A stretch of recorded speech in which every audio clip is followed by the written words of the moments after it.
Okay, sa gulo ng sa Pilipinas, magisgot ang sa natabo sa Pilipinas. Dalas nga akong na gahapon man tingin ito, ya. Kung ay kanang kapitan, yung Kapitan Dado, nagalit na galit. Sabi niya, ubusin daw nila pag ginalaw si Inday. At saka si ang purot ito mga kung si Inday, nidong siya sa yesterday dito sa Basilan. Diba? Isa threat to the admin.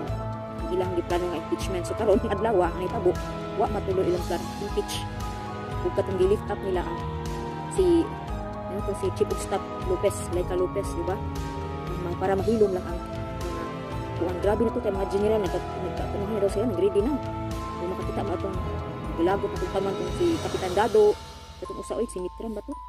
Nga general na hindungan ni sa EDSA. So mo ni delikado. So karon nya gahapon dito si Inday sa Basilan. Oh ay lalalala ang mga Muslim, sabi ko na nga pag ang mga Muslim lagi magpatawgon sa Visayas Mindanao, ang Muslim is Mindanao of course.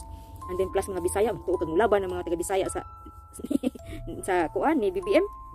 Dili ko katuwa na kay mga diehard kanang mga gawas ug kanang nas Bisaya sa mga nas posisyon nga sama ni Subiri. Mga bayaran siguro dagko sa kanang kwarta ng gipang gawat kay kana si Subiri kanang siya PDP na siya before ni Carlas man. But very sad. So karon murag mahilom siguro na kay itangtang man para impeachment wala matuloy. Mayabbo dyan ng Pilipinas kung anong galing ng mag-people's power ng mga tao, delikado. Kaya murag panggipit na dito, grabe ba? So anyway, buot ko naon under the admin karon, medyo tagilid ang ato ang nasulod na yun. Mas may tagilid na yun siya. Especially economically, geopolitic, yung South China Sea, ay kawawa ng ating bansa. Parang na-unstabilize na siya. So yan, sinong mag-suffer tayo kasi sila may marami silang pera. Yan ang sinasabi ni Inday na sila pag anong mangyari sa sa Pilipinas, meron silang mga bahay sa meron silang mga bahay sa ibang bansa. Ang tayo ay umuwi lang sa umuwi tayo sa ating mga probinsya. Wala man tayong mga bahay diri sa laing nasod. Mga politiko na sila dagang kwarta sila na sila dali lang na paglupad. Kung makinaunsa ang Pilipinas is in town. Wa tay mahimo. Tama dito ng inyong Inday. Sila na sila makwartahan ba? Mga elites. Makwartahan sila.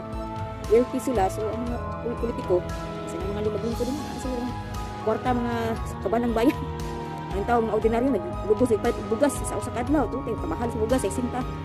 So mao na nga karon ang may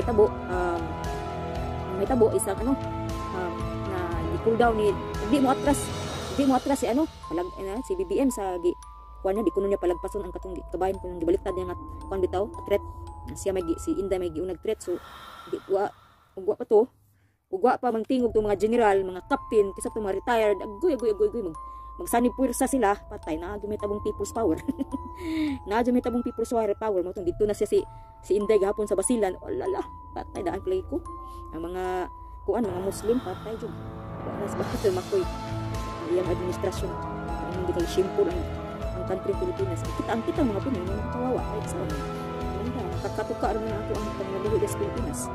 So sa diri wasan ko balay kamahal sa panahon karon di ka mga rich di ka para mga rich. So ato ganahan na to uli to probinsya ra gyud probinsya sila nga mansion nga mabalay dito sa Las Vegas dito sa US sa mga balay to sa mani patahan para ni kasi nga na ni Baksingeyo sa Pacquiao balay sa US diba sa nila paglupad dito kay na may kwarta easy jud kwarta ba kay kwarta ay ugok kas putik ngati. So let's live in the physical world nas kinaubsan dito kung di ka maning kamot kinaubsan dito pirmi diba. So at least murag ipa-cool down ang impeachment ug ang delete up ang igian sa mga kabahin sa chief of staff ni Inday si Laika Lopez. So we will see what's the next kay nagtakilid na gyud ato ang nasod. In spite na dili lamang nas Pilipinas na apo na diri sa mga kay na apo na diri sa laing nasod pa kayo. Congress is a threat to national security. Yung ginagawa niyan, nandiyan yung NPA. That is a threat to national security. Bopol, kayong lahat. Ina ninyo, tapos pipilit nyo, Inday is a threat to national security. No, Inday is a threat to your political ambition. Mga gago. Yun, palakpakan ho natin itong si Kapdado. Yun ho ang katotohanan doon. Ang galing talaga. Ang ina nyo, gagaguhin yung taong bayan. Inday Sara Duterte. Kung gusto nyo ho ang sinasabi ni Kapdado, isang heart, isang subscribe at isang comment dyan mga kababayan. Is a threat to your political ambition. Is a threat to your activities of corruption. Tangina nyo. And we will polarize. Para kay Inday, maggago kayo. Gago talaga kayo. Gigil na gigil ako eh. Okay. She is not a threat to national security, mga kababayan. Tandaan nyo yan. Tandaan nyo yan. At doon kami tayo. Doon nakatayo. Wag nyong sasaktan yan. Wag nyong sasaktan yan. Kasi papatayin namin kayo lahat. Uubusin namin kayo. Yan ang threat sa presidente. Utangin na nyo lahat. Subukin nyo kami ngayon. Gago. Kayo. Ako si Kapdado. Yan ho ang sentimiento na The only reason kaya kayo nandyan, hindi kumikilos.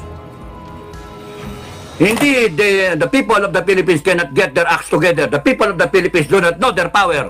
All power emanates from the Filipino people. All power. Tangina nyo. All authority comes from the Filipino people.